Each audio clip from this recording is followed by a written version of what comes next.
चलिए स्टार्ट करते हैं आज के पहले क्वेश्चन के साथ। ये रहा आज का पहला क्वेश्चन।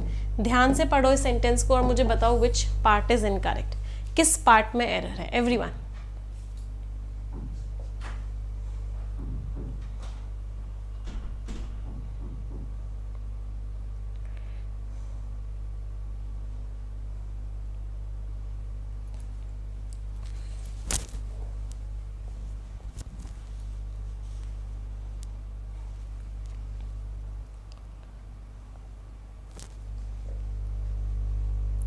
चलो टाइम इज अप। इस सेंटेंस को बहुत ध्यान से देखते हैं, समझते हैं, इसकी ग्रामर को समझते हैं, सारी चीजों को समझते हैं। दीज वर रिस्पॉन्सेस, ये क्या थे? रिस्पॉन्सेस थे, आंसर्स थे।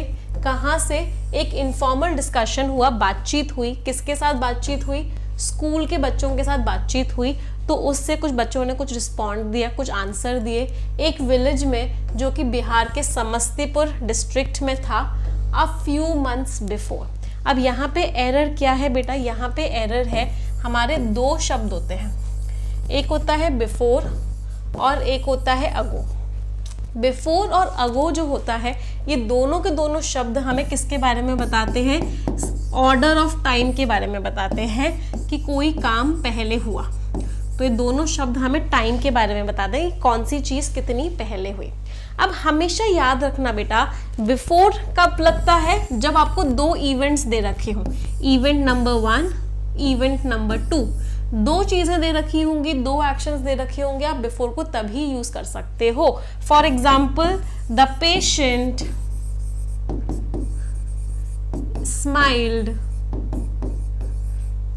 The patient smiled after, before का एग्जाम्पल दे रही हूं मैं। The patient had smiled before the doctor entered. Doctor के एंटर करने से पहले पेशेंट ने क्या किया? पेशेंट ने स्माइल किया। तो दो इवेंट्स दिए हुए थे, पेशेंट का स्माइल करना, डॉक्टर का एंटर करना। तो मैंने यहाँ पे क्या लगाया? बिफोर लगाया। समझ में आ रहा है? अगो को दो इवेंट्स नहीं चाहिए होते, अगो एक ही इवेंट के केस में आ सकता है। 5 महीने पहले की बात है, 6 महीने पहले की बात है, 10 महीने पहले की बात है, 10 साल पहले की बात है। तो आप अगो को ऐसे ही यूज कर सकते हो। 10 मंथ्स अगो,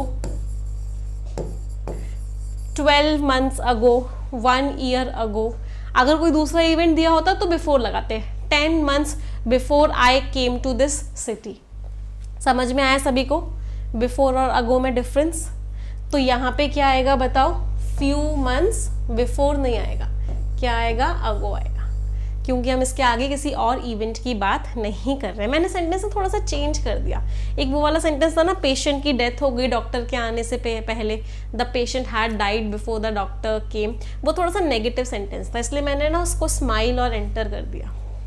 यस, चलो अब इस सेंटेंस का एक बार पोस्टमार्टम करते हैं, है ना? क्योंकि हमारा मेन मकसद क्या है? हमारा मेन मकसद क्वेश्चंस को सॉल्व करना नहीं, हमारा मेन मकसद है ग्रामर समझना। तो इस सेंटेंस की ग्रामर देखते हैं। ये समझ में आ रहा है? ये वर्ब की सेकंड फॉर्म है, एक ही वर्ब है, इसका मतलब है मेन वर्ब है, और ये वर्ब की सेकंड फॉर्म है। इसका मतलब ये कौन सा टेंस हुआ? इसका मतलब ये हमारा सिंपल पास्ट टेंस है। सिंपल पास्ट टेंस क्यों लगाया गया है?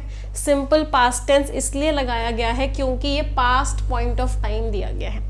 जब भी कोई चीज़ पास्ट में होती है, बताया गया होता है 10 दिन पहले की बात है, या कल की बात है, या 2 साल पहले की बात है, उस केस में हम टेंस कौन सा यूज़ करते हैं? सिंपल पास्ट टेंस यूज़ करते हैं। इसलिए हमने यहाँ पे वर्ब लगाया, वर्ब की सेकेंड फॉर्म लगाई, सिंपल पास्ट टेंस का इस्तेमाल किया। चलो दूसरी बात ये समझ में आ रही थी कि मंथ्स क्यों लिखा, मंथ क्यों नहीं आया? मंथ कैसी यूनिट है? सफिशिएंट यूनिट है। मंथ को देख के समझ में आ रहा है किस बारे में बात हो रही है। जब भी कोई सफिशिएंट यूनिट होती है उसको देख के समझ में आ रहा होता है किस बारे में बात हो रही है, और उसके आगे कोई नाउन या और एडजेक्टिव नहीं लगा होता, तो वो यूनिट कैसी आती है? प्लूरल आती है। इसलिए हमने क्या लिखा? मंथ्स लिखा। ये अगो क्या है? अगो तो एडवर्ब होता है। अगो इज एन एडवर्ब। समझ में आई पूरी ग्रामर इस सेंटेंस की? चलो अगला सेंटेंस बताना मुझे। एरर आइडेंटिफाई करेंगे, फिर इस सेंटेंस का पोस्टमार्टम करेंगे। नेक्स्ट क्वेश्चन, बिहार में डिस्ट्रिक्ट है बेटा, डिस्ट्रिक्ट इन बिहार भी सही है, ऑफ बिहार भी सही है।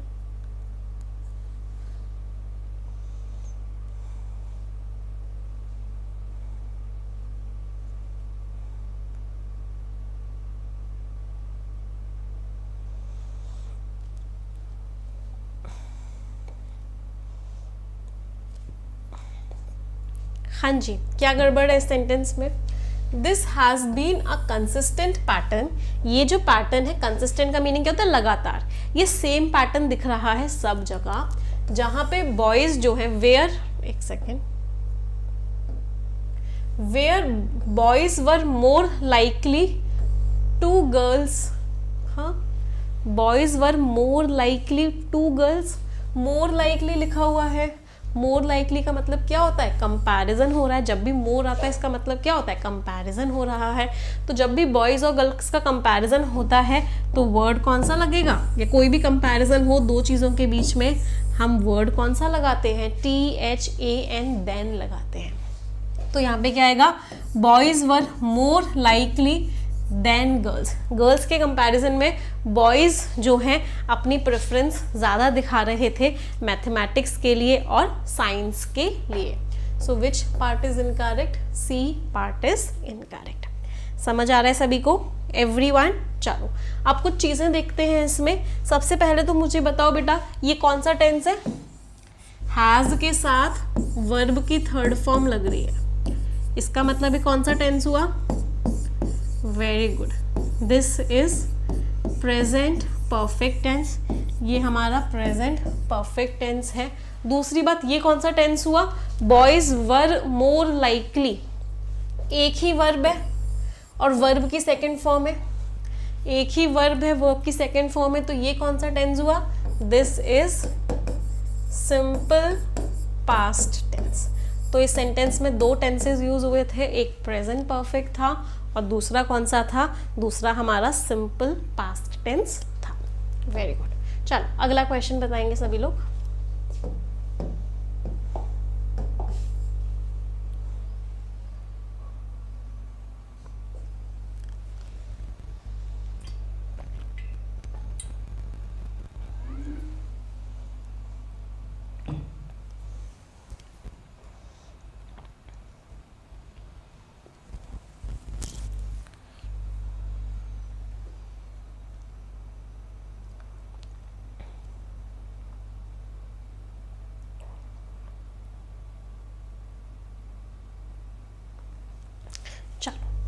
इस क्वेश्चन को देखते हैं। आज आप लोग ना सही आंसर्स नहीं दे रहे, मैं आप लोगों के कमेंट्स में देख रही हूँ, मैक्सिमम बच्चों के आंसर्स गलत निकल रहे हैं। ऐसा क्यों हो रहा है? ध्यान से देखो बेटा सेंटेंस को। इवन अमंग गर्ल्स, अगर हम गर्ल्स की भी बात करें, जिन गर्ल्स ने इंटरेस्ट दिखाया साइंस में, उन्होंने प्रेफर किया लाइफ साइंसेस फिजिकल साइंसेस के ऊपर। हमेशा याद रखना इस बात को ना, अपनी कॉपीज में डबल स्टार करके मार्क कर लो। ये एग्जामिनर का फेवरेट क्वेश्चन भी है कि प्रेफर के साथ या प्रिफर्ड के साथ हमेशा TO2 आता है। कभी भी ओवर, ऑन, अपॉन, इनमें से कुछ भी नहीं आ सकता। I prefer tea to coffee, I prefer English to maths.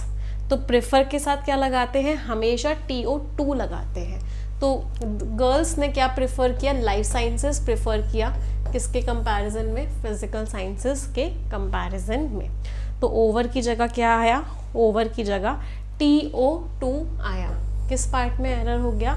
D part में एरर हो गया। राइट। चलो अगले क्वेश्चन पर आते हैं।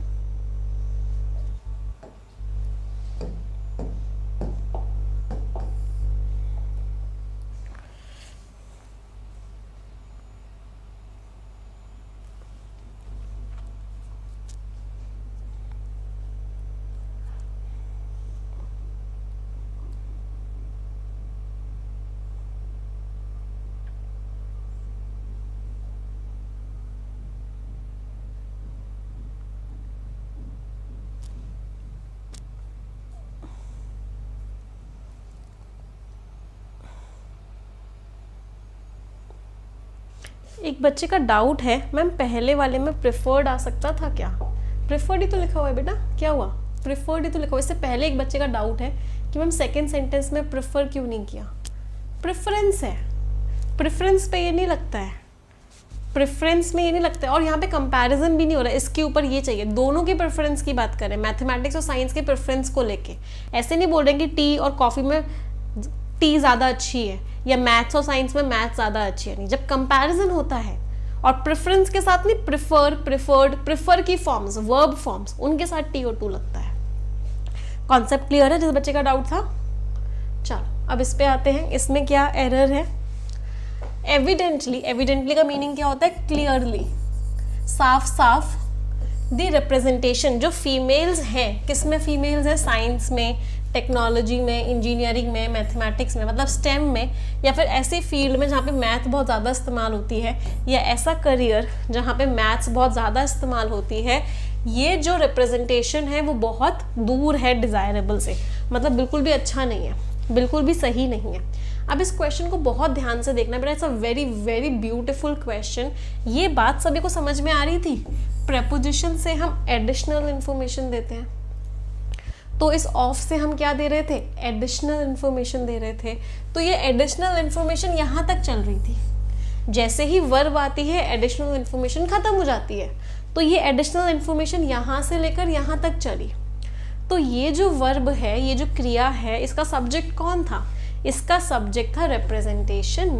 रिप्रेजेंटेशन सिंगुलर है, तो क्या आएगा? वर्ब की फर्स्ट फॉर्म में एस और ई एस आएगा। तो इसका मतलब क्या है? यहाँ पे रिमेन नहीं, यहाँ पे क्या आएगा? रिमेन्स आएगा। कि ये जो रिप्रेजेंटेशन है ये फेयर से, अच्छे से या डिज़ायरेबल से बहुत दूर है, मतलब बिल्कुल भी अच्छा नहीं है। सो किस पार्ट में एरर हो गया? डी पार्ट में एरर हो गया। टेंस कौन सा है? ये टेंस है, ये सिंपल प्रेजेंट टेंस। आगे बढ़े, चलो अगले क्वेश्चन पर आते हैं। Next question on your screen.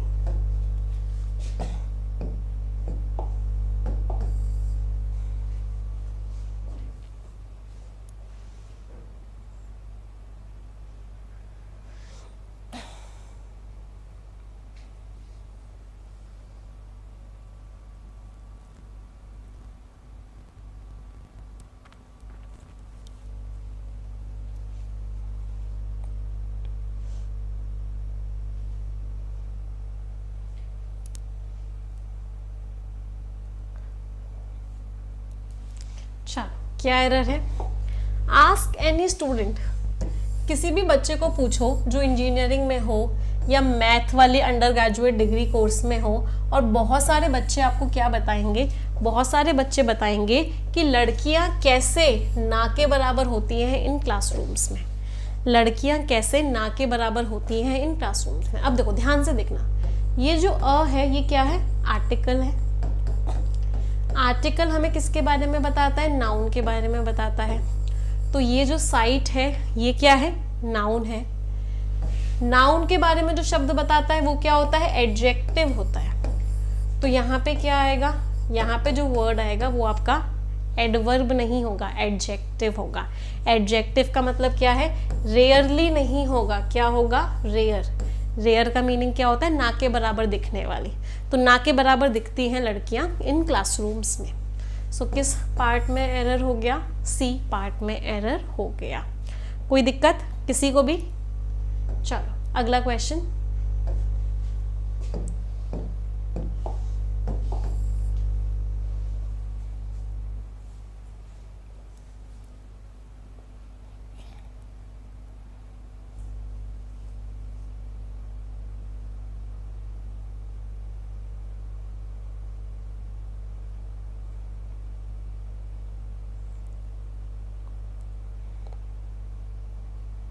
हाँ, मैनी को प्रोनाउन की तरह यूज किया है, right.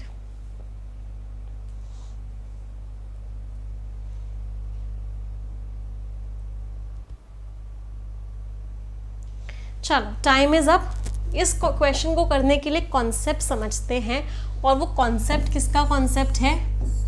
Not only but also का कॉन्सेप्ट है। बहुत ध्यान से समझना है इस कॉन्सेप्ट को, ये भी एक बहुत इंपॉर्टेंट कॉन्सेप्ट है।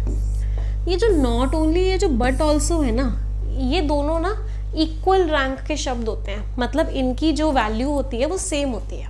इनसे पहले कुछ आता है तो वो इन दोनों का कॉमन होता है, इनके बाद जो आता है वो इनका इनका होता है, मतलब नॉट ओनली के बाद आएगा वो नॉट ओनली का होगा, जो बट ऑल्सो के बाद आएगा वो बट ऑल्सो का होगा, और जो इन दोनों से पहले आएगा वो दोनों का कॉमन होगा। चलो अब एक सेंटेंस था यहाँ पे, ये जो अंडर रिप्रेजेंटेशन है ये ना केवल डेवलपिंग कंट्रीज में मिलता है जैसे कि इंडिया, बल्कि ये डेवलप्ड कंट्री में भी, डेवलप्ड वर्ल्ड में भी मिलता है। ये जो सेंटेंस है ना, यहाँ पे हिंदू के ऑथर ने भी एरर की थी। अगर आप हिंदू एडिटोरियल को उठाओगे और कल वाला आर्टिकल देखोगे तो ये एरर हिंदू के ऑथर ने भी की थी। मेरा मन तो किया था एक बार मेल कर दूं कि हाँ ये ग्रामेटिकली इनकरेक्ट है, फिर मैंने सोचा इतना टाइम नहीं है, इससे अच्छा मैं कंटेंट पे वर्क कर लेती हूँ अपने पे। तो अब इसको ध्यान से देखना, फाउंड दोनों में आएगा, ना केवल डेवलपिंग कंट्रीज में पाया जाता है बल्कि ये डेवलप्ड कंट्रीज में भी पाया जाता है। तो इसके आगे भी पाया जाता है, इसके आगे भी पाया जाता है, नॉट ओनली ये डेवलपिंग कंट्रीज में पाया जाता है बल्कि ये डेवलप्ड कंट्रीज में भी पाया जाता है। इसका मतलब पाया जाना दोनों में कॉमन है, पाया जाना दोनों में कॉमन है तो ये फाउंड जो है इन दोनों से पहले आएगा। दोनों में इन भी कॉमन है, दोनों में इन भी कॉमन है, तो अगर इसी सेंटेंस को और अच्छा करें तो हम इन को भी पहले लगा सकते हैं। तो ये सेंटेंस और अच्छा कैसे होगा, ये सेंटेंस और अच्छा ऐसे होगा, found in not only developed countries, ना केवल इनको डेवलप्ड कंट्रीज में पाया जाता है, ये डेवलपिंग कंट्रीज में पाया जाता है, बल्कि इनको डेवलप्ड वर्ल्ड में भी पाया जाता है। एक तरीका तो ये था इस सेंटेंस को ठीक करने का, क्योंकि जो फाउंड इन है वो कॉमन था। क्या ये कॉन्सेप्ट समझ में आया या नहीं आया, पहले बस मुझे इतना बता दो, क्योंकि कॉन्सेप्ट ना सिर्फ नॉट ओनली बट ऑल्सो में नहीं, ईदर और में भी लगता है। ये कॉन्सेप्ट ना नीदर नॉर में भी लगता है कि जो पार्ट ऑफ स्पीच ईदर के बाद आएगा वही पार्ट ऑफ स्पीच और के बाद भी आना चाहिए, और जो कॉमन है दोनों का उसको यहां लिख दो। Is this concept clear? 120 rules of grammar में बहुत डिटेल में पढ़ाया मैंने कॉन्सेप्ट। चलो तो अब इस सेंटेंस को ठीक कैसे कर सकते हैं, एरर तो एक ही पार्ट में निकालनी है तो ठीक तो एक ही पार्ट में करना पड़ेगा। तो अगर मैं इस फाउंड को यहां पे लिख दूं, इस फाउंड को यहां से उठा के यहां से लिख दूं, तो दोनों का फाउंड हो गया, नॉट ओनली बट ऑल्सो, दोनों के आगे प्रेपोजिशन आ गया, सही हो गया। तो सेंटेंस सही क्या हुआ, ये जो अंडर रिप्रेजेंटेशन है ये ना केवल डेवलपिंग कंट्रीज में पाया जाता है जैसे कि इंडिया, बल्कि ये डेवलप्ड वर्ल्ड में भी पाया जाता है। तो ये फाउंड हमने क्या किया, इन दोनों के बाहर लिख दिया, जिससे कि ये दोनों का कॉमन हो गया। सो विच पार्ट इज इनकरेक्ट, किस पार्ट में एरर हो गया, बी पार्ट में एरर हो गया। समझ आ रहा है सभी को? Yes. Seema I mean border, कितना प्यारा आप लोग आपने YouTube का नाम रखा है बेटा अपना। चलो अगले क्वेश्चन पर आते हैं, and this is the timer for you.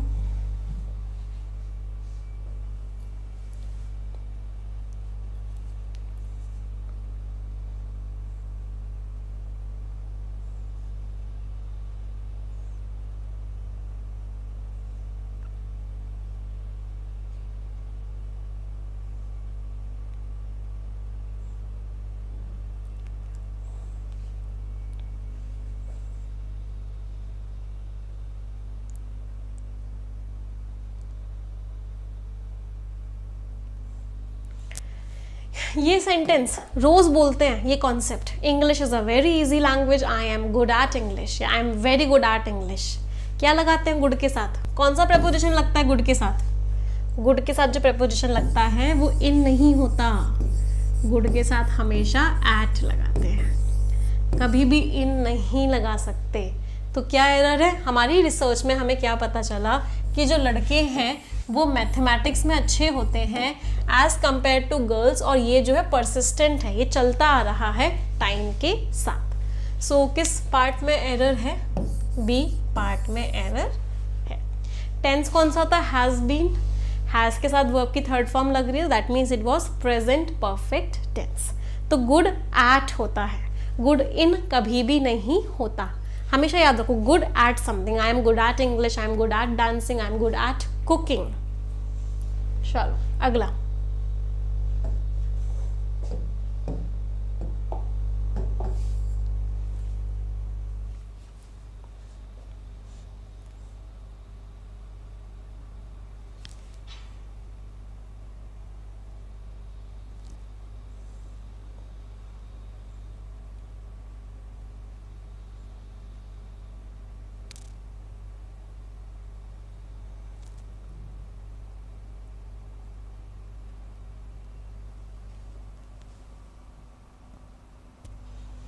एक बच्चे का डाउट है मैम, फाउंड को वहाँ पे बट ऑल्सो के बाद भी लगा सकते थे, बट सेंटेंस की लेंथ बढ़ा दिया आपने। अगर आपने फाउंड को बट ऑल्सो के बाद भी लगाया तो 2 बार फाउंड लिख दिया सेंटेंस में, सेंटेंस को बिना वजह बड़ा कर दिया। सेंटेंस को कभी भी विदाउट एनी रीज़न लंबा नहीं करते हैं, इसलिए हमने फाउंड दूसरी बार नहीं लगाया। चलो, there is a considerable variation, अच्छा खासा वेरिएशन है हालांकि। While in the North Indian states, अगर हम नॉर्थ इंडियन स्टेट्स की बात करें इन सब की, बॉयज़ आगे हैं गर्ल्स से अच्छा खासा। साउथ इंडिया में गर्ल्स आगे हैं बॉयज़ से मैथमेटिक्स में। पापियों, क्यों इस बेचारे को दोष दे रहे हो? इसमें दोष कोई नहीं है, आंसर है नो एरर, कोई भी एरर नहीं है। दोष आपकी ग्रामर में है, इस सेंटेंस में कोई दोष नहीं है। पता नहीं आप लोगों ने कैसे कैसे एरर्स निकाल लिए। आंसर वॉज ई, कोई एरर नहीं था। ये कौन सा टेंस था? सिंपल प्रेजेंट टेंस था, वर्ब की फर्स्ट फॉर्म थी।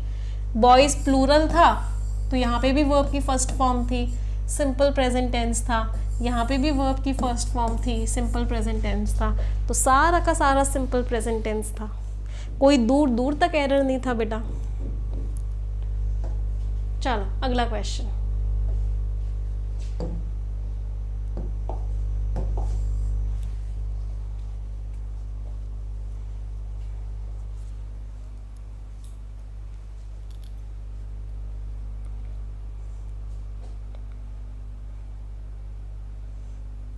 गुड के साथ एट लगता है, बाकी सबके साथ एट नहीं लगता, बाकी सबके साथ इन सही होता है।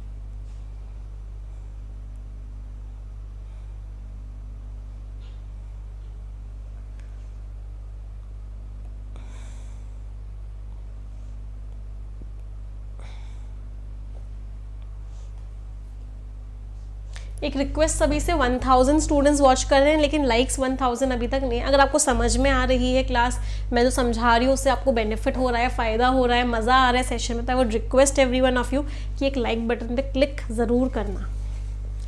चलो, this is cause for concern, ये भाई चिंता वाली बात है, क्योंकि ये क्या दिखाता है? ये दिखाता है कि इंटरेस्ट की कमी है या अंडरस्टैंडिंग की कमी है इस सब्जेक्ट में, जिसका इम्पैक्ट किस पे पड़ेगा? इम्प्लीकेशंस मीन्स इम्पैक्ट, जिसका इम्पैक्ट पड़ेगा आने वाले फ्यूचर में। भाई फ्यूचर तो आने वाला ही होता है, तो ये कमिंग शब्द क्यों लगाया? फ्यूचर का तो मतलब ही होता है जो चीज़ आने वाली है, तो कमिंग यहाँ पे क्या है? कमिंग यहाँ पे सुपरफ्लुअस है। सुपरफ्लुअस का मतलब क्या होता है? एक्स्ट्रा है, लिखने की कोई भी ज़रूरत नहीं थी। ये बिल्कुल वैसे ही है जैसे मैंने बोला कि मुझे गीला पानी दे दो यार, मैंने बोला आई वॉन्ट वेट वाटर, आपने पूछा मैम कोई सूखा पानी भी होता है क्या? क्या था? वेट, गलत था, सुपरफ्लुअस था। ऐसे ही कमिंग फ्यूचर, फ्यूचर तो आने वाला ही होता है, कोई जा चुका फ्यूचर भी होता है क्या? नहीं होता, तो कमिंग यहाँ पे क्या है? गलत है। So which part is incorrect? D part is incorrect. चलो next question.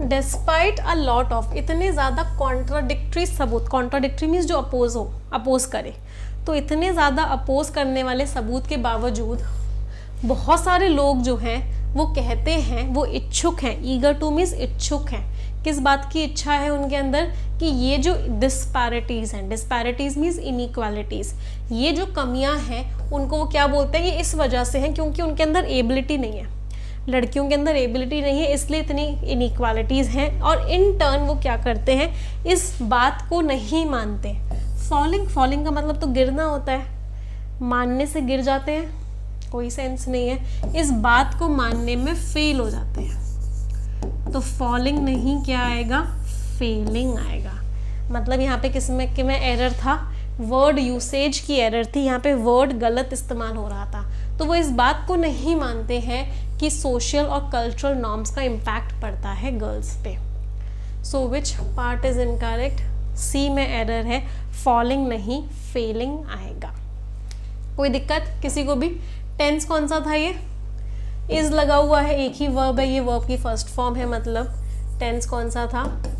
It was simple present tense, right. चलो अगले क्वेश्चन पर आते हैं, next question of the day. एक मुझे अपना स्कोर बता दो, अभी तक क्या क्या स्कोर है सभी का। चलो अगला सवाल।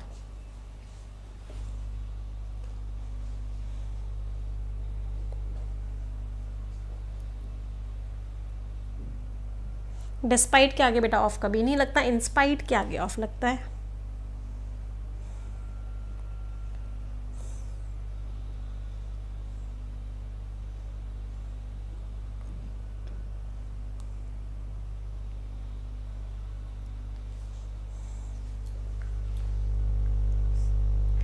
अब ये ना बड़ा प्यारा क्वेश्चन है। इस प्यारे क्वेश्चन को करने से पहले कॉन्सेप्ट समझते हैं। मैंने एक सेंटेंस लिखा, studying 5 subjects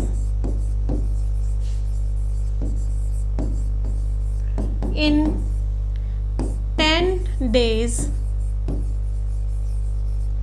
dash possible। बताओ इज लगाऊं या आर लगाऊं? 5 सब्जेक्ट पढ़ना 10 दिन में पॉसिबल है। इज लगाऊं आर लगाऊं? ध्यान से देखो इस सेंटेंस को। क्या दिन पॉसिबल है, क्या सब्जेक्ट्स पॉसिबल हैं, या इन दिनों में इन सब्जेक्ट्स को पढ़ना पॉसिबल है? बताओ इस वर्ब का सब्जेक्ट कौन है? क्या मैं कह सकती हूँ इस वर्ब का सब्जेक्ट ना ही डेज है ना ही सब्जेक्ट्स है, इस वर्ब का सब्जेक्ट स्टडीइंग है। स्टडीइंग क्या है यहाँ का? V1 प्लस ING है, बट सब्जेक्ट का रोल प्ले कर रहा है, मतलब नाउन का रोल प्ले कर रहा है, मतलब ये जेरेंड है। ये किसका रोल प्ले कर रहा है? जेरेंड का। तो स्टडीइंग तो भाई सिंगुलर है या अनकाउंटेबल कह सकते हैं, तो यहाँ पे क्या आएगा? इज आएगा। तो studying 5 subjects in 10 days are possible नहीं होगा, क्या होगा? इज पॉसिबल होगा। अब इस क्वेश्चन को देखो, कीपिंग दीज स्पॉट्स ओपन, इन चीज को ओपन रखना सुबह से लेकर शाम तक इन एरियाज में, सब्जेक्ट कौन है? एरियाज सब्जेक्ट नहीं है, स्पॉट्स सब्जेक्ट नहीं है, सब्जेक्ट क्या है? इनको ओपन रखना, means keeping is the subject. Subject क्या है आपका? कीपिंग। इसका मतलब क्या है? वर्ब कैसी आएगी? सिंगुलर आएगी, तो हैव नहीं, क्या आएगा? हैज आएगा। तो इन जगहों को ओपन रखना सुबह से लेकर शाम तक, इससे क्या हो गया है? फुटफॉल कम हो गया है, लोग अब कम आते हैं, जिसकी वजह से ये बच जाता है, बहुत ज़्यादा खराब नहीं होती है एरियाज। सो किस पार्ट में एरर हो गया? बी पार्ट में एरर हो गया। समझ आया सभी को सारे क्वेश्चंस? एक होमवर्क क्वेश्चन दे रही हूँ सभी को, इस क्वेश्चन का आंसर देंगे। जितने भी स्टूडेंट्स सही आंसर देंगे उनमें से कुछ बच्चों को बुक्स भी मिलेंगी, तो इस क्वेश्चन का आंसर सभी लोग मुझे कमेंट सेक्शन में देंगे। स्क्रीनशॉट ले लो और मुझे बताना कि क्या एरर है इस क्वेश्चन में, ठीक है? तो आज का सेशन यही एंड करते हैं। जो बच्चे मुझसे कंप्लीट इंग्लिश पढ़ना चाहते हैं, आप SSC की तैयारी कर रहे हो, बैंकिंग की तैयारी कर रहे हो, कैट की तैयारी कर रहे हो और आपको इंग्लिश में बहुत अच्छे मार्क्स स्कोर करने हैं, तो आप मेरा परफेक्शन बैच ज्वाइन कर सकते हो, जो कि बहुत बहुत बहुत इंपॉर्टेंट बैच है सभी के लिए। 15,000 से ज़्यादा बच्चे इस बैच को रेगुलरली देखते हैं, और अगर आप नहीं देख रहे हो तो आप उनसे बहुत पीछे हो इंग्लिश में। तो मेक श्योर करो कि आप परफेक्शन बैच में रेगुलरली आओ। इसको आने के लिए आपको अनअकैडमी लर्निंग एप्लीकेशन पर जाके सब्सक्रिप्शन लेना होगा। अगर आप कंप्लीट बैंकिंग एग्जाम्स की तैयारी कर रहे हो तो आप, मेरा सजेशन यही रहेगा कि आप पूरा बैंकिंग एग्जाम का सब्सक्रिप्शन लो, जिसकी फ़ीस ये है। कोड लगाओगे निमिषा, आपको मैक्सिमम डिस्काउंट मिल जाएगा। अगर आप सिर्फ इंग्लिश पढ़ना चाहते हो, किसी और एग्जाम की तैयारी कर रहे हो, तो आपको सिर्फ परफेक्शन का बैच भी मिलता है, जिसकी फ़ीस 2499 है, जिसकी वैलिडिटी 1 ईयर की है। लाइव प्लस रिकॉर्डेड दोनों मिलेगा इसमें, और इस पे भी कोड कौन सा लगेगा? निमिषा ही लगेगा डिस्काउंट के लिए, ठीक है? और कोई दिक्कत दुविधा परेशानी नहीं है, एक बार टेलीग्राम चैनल ज्वाइन कर लेना, इंग्लिश विद निमिषा बंसल, उसमें आपको सारी इन्फॉर्मेशन मिल जाएगी। कोई भी डाउट होता है, कोई भी क्वेरी होती है, इस नंबर पे व्हाट्सएप करके पूछ लेना, 9953592800, ये हमारा व्हाट्सएप नंबर है। कोई भी डाउट होता है, कोई भी क्वेरी होती है, please WhatsApp us on this. और कोई दिक्कत? चलो, और मैं कल के विनर का नाम बता देती हूँ, पिछली क्लास में जिस बच्चे ने सही आंसर दिया था कमेंट सेक्शन में। तो पिछली क्लास में जिस बच्चे ने सही आंसर दिया था उस बच्चे का नाम है पूजा स्वानी 7856। बेटा एक मुझे स्क्रीनशॉट भेज देना मेल पे कि आप ही ने वो कमेंट किया था, टीम आपको कांटेक्ट करेगी और आपकी बुक आप तक भिजवा देगी। ठीक है, तो आज का सेशन यहीं एंड करते हैं। जो लोग परफेक्शन अफोर्ड नहीं कर पा रहे हैं, एवरी वेंसडे और संडे आप लोगों की परफेक्शन की फ्री क्लास भी होती है, आप उस फ्री क्लास में भी आ सकते हो। 8:30 बजे टाइम है परफेक्शन का, 7 डेज अ वीक होती है क्लास, वेंसडे और संडे को फ्री होती है। ठीक है, चलो तो आज का सेशन यही एंड करते हैं। 3 सेंटेंसेस सभी लोग मिलके बोलेंगे, 1 2 3 and go. English is a very easy language. I am very good at English and I'll definitely get my dream job. Thank you everyone. Bye bye. Take care. Stay blessed and tata. Individual batch कैसे लेना है उसके लिए मैं अभी इस video के description में एक लिंक लगा रही हूँ, उस लिंक को ओपन कर लेना, वहाँ से आप बैच ले सकते हो। चलो, ओके, बाय बाय एवरीवन।